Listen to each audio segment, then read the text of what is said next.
On behalf of our Board of Trustees and our university community, we will this morning present an honorary degree to a highly deserving individual. Will Dr. Lonnie R. Bristow please come forward?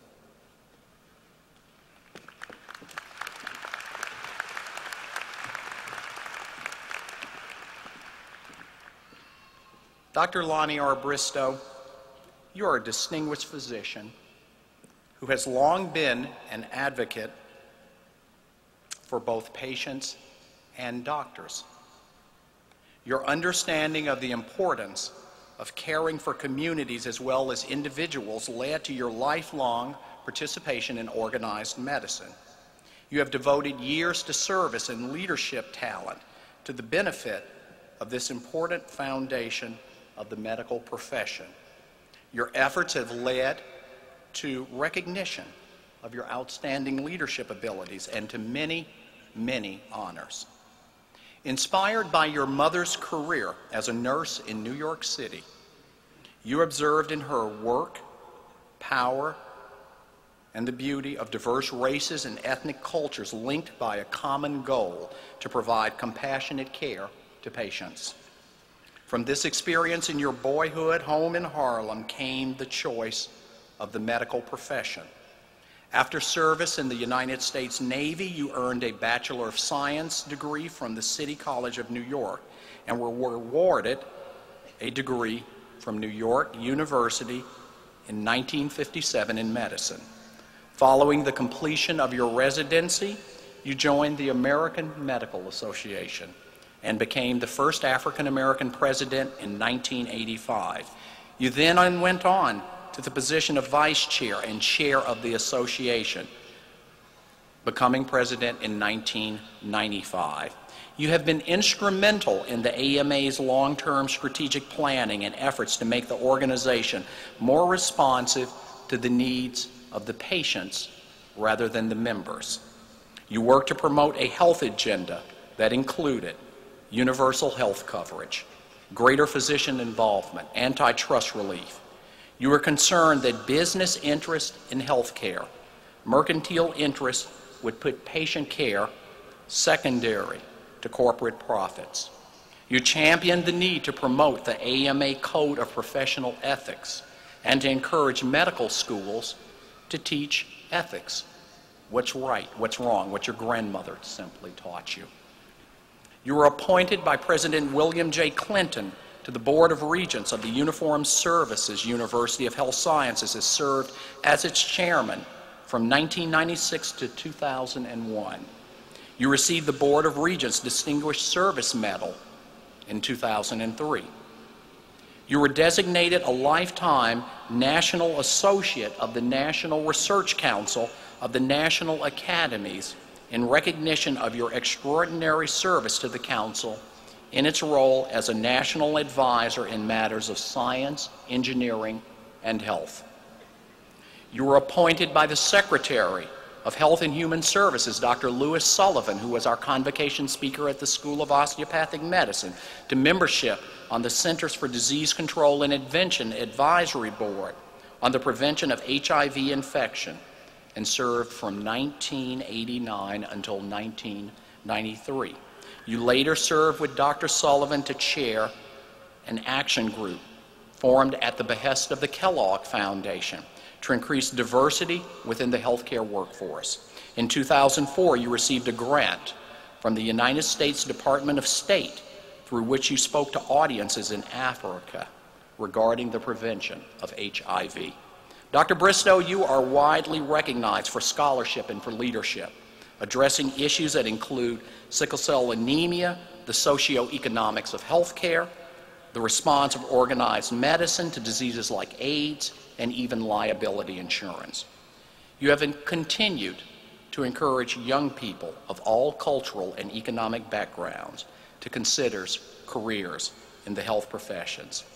Today, in recognition of your groundbreaking leadership in organized medicine, your role as an unwavering champion of important issues in medical ethics, your advocacy of diversity in all the health professions, and your simple service to this country and to the medical profession, the Board of Trustees of the University of Medicine and Dentistry of New Jersey proudly confers upon you the degree of Doctor of Humane Letters, honoris causa.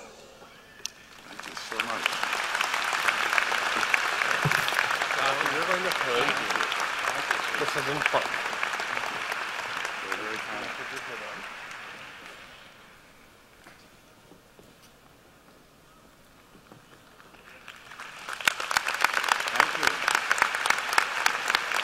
Dr. Bristow, would you say a few words for us, please? Would you? Be so kind. Thank you. President Owen, members of the platform, ladies and gentlemen, it is a pleasure to be here with you this morning and to experience such a wonderful honor.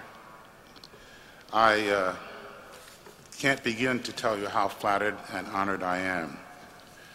First, though, let me congratulate all of you out there today. You have successfully completed a major step in your goal of serving the public by acquiring your degrees today. But this is not the end of your education. No, sir. It's an enormous landmark, certainly. But you will be continuing your education throughout your professional career. Education gives us knowledge, and knowledge gives to those who possess it power over those who do not similarly possess that knowledge. The question therefore arises, what will you do and how will you use that knowledge and the power that goes with it? And that's a subject I'd like to spend a few moments with you on today. Now, several decades ago, I graduated from medical school, as you've heard, and just as you feel out there, I could not wait to go out and do good things for the world. The very next month, I started my internship at a large county hospital in San Francisco, California, and my first assignment was a rotation through medicine. Well, I very quickly fell into the routine of long hours and hard work and enjoyed it. But near the very first week, I was called to the floor almost at midnight, near the end of my shift, in order to accept a new admission that had just arrived. It turned out to be an elderly woman in her mid-50s who was very cachectic and wasted. She had been ill for some time, obviously, and I learned that many months earlier she had been found to have a cancer which at that time had already metastasized in her body. And over the succeeding months, she had received the very best of available care at that time. But now she was down near the end of her road, and she had been living at home as long as she could, being cared for by a fully mature grown daughter who was giving loving care to her. But now she'd reached the end of her rope, and the pain and discomfort she was experiencing could no longer be adequately controlled by the medications that they could give at home. Now, it didn't take long for me to gather that information and to complete my examination. And as I was leaving her room to go to the nursing station to write some orders for her care, her daughter followed me out, stopped me, and said, "Doctor, please, please, won't you give her something to end it all now? She has suffered so much, I cannot stand to see her suffer any longer. Won't you end it, please, now?" And great tears rolled down her cheeks. And I confess that at the end of a long, hard day, as I heard her, the thought went through my mind, yes, I do have the knowledge that could carry out what she wishes. I have the power to carry out and comply with her wishes. But I also had a resident physician who was superior to me in the line of responsibility, who earlier that evening had gone to bed, but before he went to bed he said, "Don't be afraid or shy about calling me if you have any question or issue that you would like to discuss." And I thought, nearly midnight, this is the time to call Al. Well, I will always be grateful that he came down and spoke with me that night, and we talked. He reminded me that we had taken an oath to first do no harm. We had further stated, "I will give no deadly medicine even if asked." He said, "We heal when we can, and when we cannot heal, we bring comfort." Well, I thanked him, and I told him what my plans would be. He agreed, and he would return to his bed. And I walked back into that patient's room, and I took her daughter aside, and I said, "You have my word that your mother is not going to feel any more significant pain. If I have to sit beside her bed, I assure you she will not receive any more pain, experience any more pain, but I will not deliberately take her life." I then pulled up a chair beside that bed, had the nurses bring me a vial of morphine and some syringes. I sat down, and through the night, the next several hours, whenever that poor woman looked as though she was having even mild discomfort, I would give a little injection into her, intravenous, to take away the discomfort. And she and her daughter chatted throughout the night. They reminisced, they went over old memories, sometimes they chuckled together. And about 9 in the morning, she very quietly and without pain passed away. Her daughter thanked me for giving her a much better memory of her mother's passing. And at the time, I had learned a very important lesson in knowledge, power, and a clarification of what my profession is all about. What is a profession? You hear that word often. Well, the dictionary tells us that a profession is a calling requiring specialized knowledge more than the average person can acquire during a lifetime, and often requiring long and intense preparation, which sets its own high standards for achievement and for conduct in order to assure that its members continue to study and to engage in a work which has for its prime purpose the rendering of a public service. A public service. And with that definition for a framework, what I'd like to do is to pose to you 4 questions and then to share with you my perspective on the answers to those 4 questions. The first is, what sort of world can you expect to encounter in healthcare when you leave these halls? The second is, what do you owe to those persons who will be coming to you for your care? The third is, what is the foundation of that obligation? Why do you owe this to them? And the fourth is, what can and should you do in order to meet that obligation? I will be referring to caregivers frequently in the next few minutes. And when I say caregivers, that's an inclusive term. It's meant to include those who teach, those who engage in research, those who provide direct services, and those who provide the supportive services as a team to those who require our care. The first question is, what is the world that is awaiting you? Well, healthcare in America today is very similar, in my opinion, to a big top circus, which has, instead of the traditional 3 rings, it has 4 rings, 3 very large ones and 1 smaller one. The 3 large rings are the for-profit health insurance industry, the pharmaceutical industry, the corporate chain hospital industry, and the 4th smaller ring, sort of caught in between those 3 large rings, are those who give care themselves, you and I. I like to use that illustration to indicate the circumstances that we are faced with today.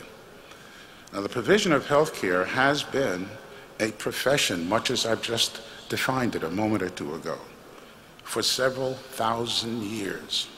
And for most of those years, it was largely a cottage industry, having as its prime purpose the rendering of a public service.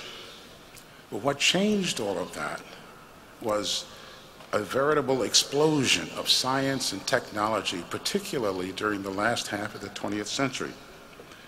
That explosion of science and technology attracted unprecedented amounts of venture capital to the first three large rings I mentioned before. The for-profit health insurance industry, the pharmaceutical industry, and the corporate chain hospital industry. Now, those investors focus only on their return on investment.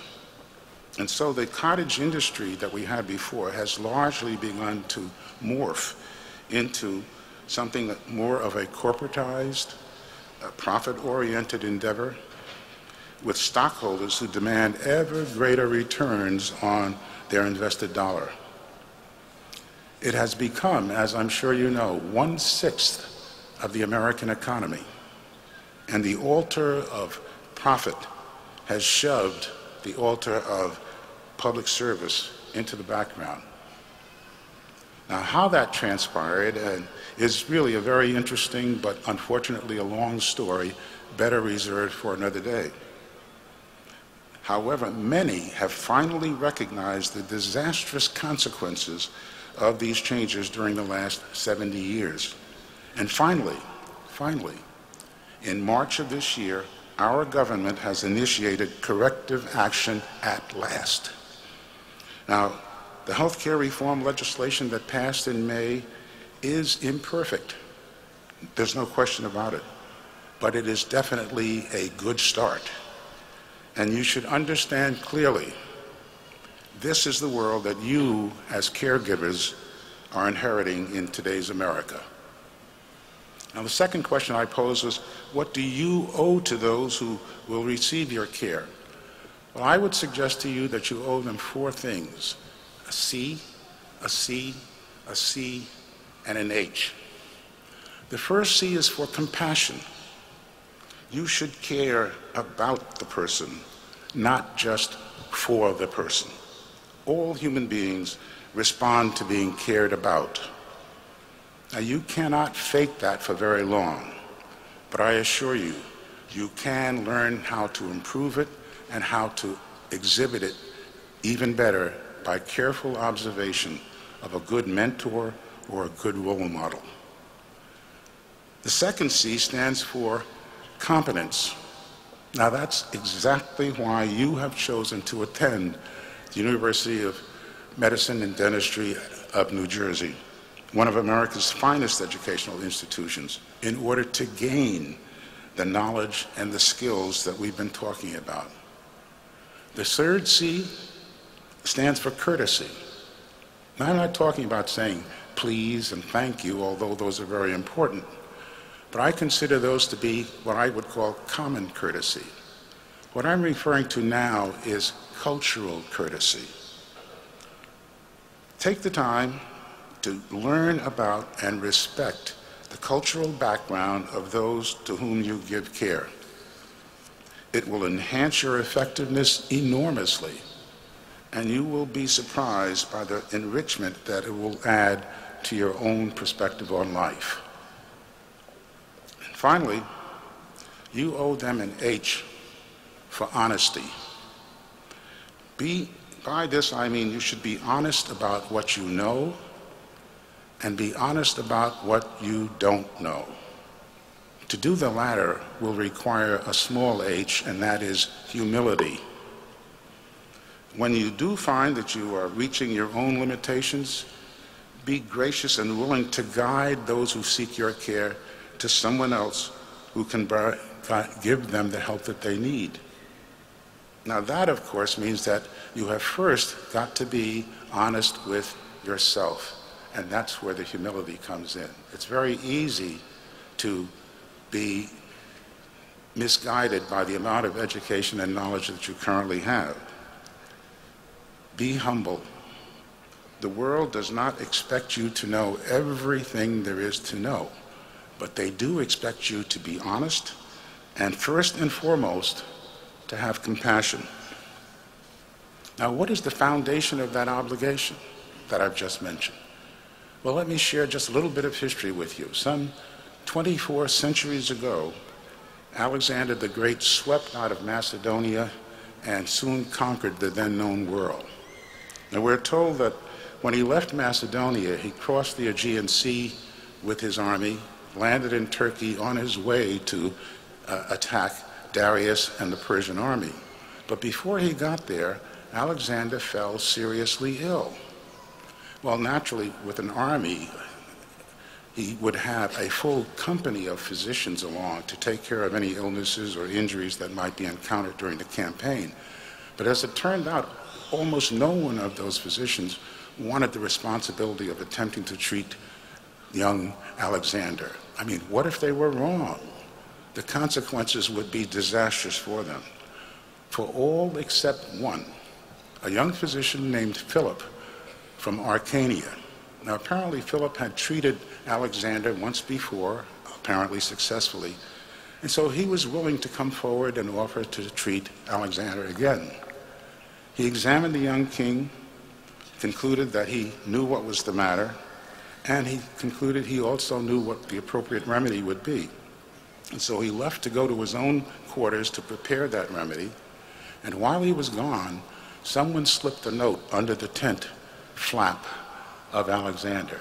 Who found it, he picked it up and read and said, "Do not trust Philip. He is in the employ of Darius, and he will try to poison you."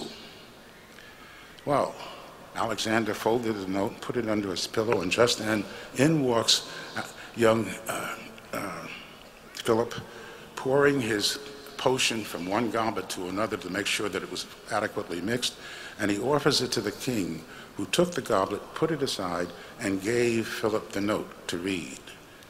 Well, Philip read this, and he was seized with fear and consternation. He fell on his knees and began to plead his innocence and his loyalty, whereupon Alexander put one hand on his shoulder and said, "You are my physician in whom I have complete trust." He then reached over, took the goblet, drained it, and history tells us that 3 days later, Alexander was fit as a fiddle and went on to beat the way out of Darius and the Persian army. Now, I share that bit of history with you in order to say that trust is the foundation of the relationship that you and I, as caregivers, have with those who come to seek our care. It is indeed sacred and must never be compromised.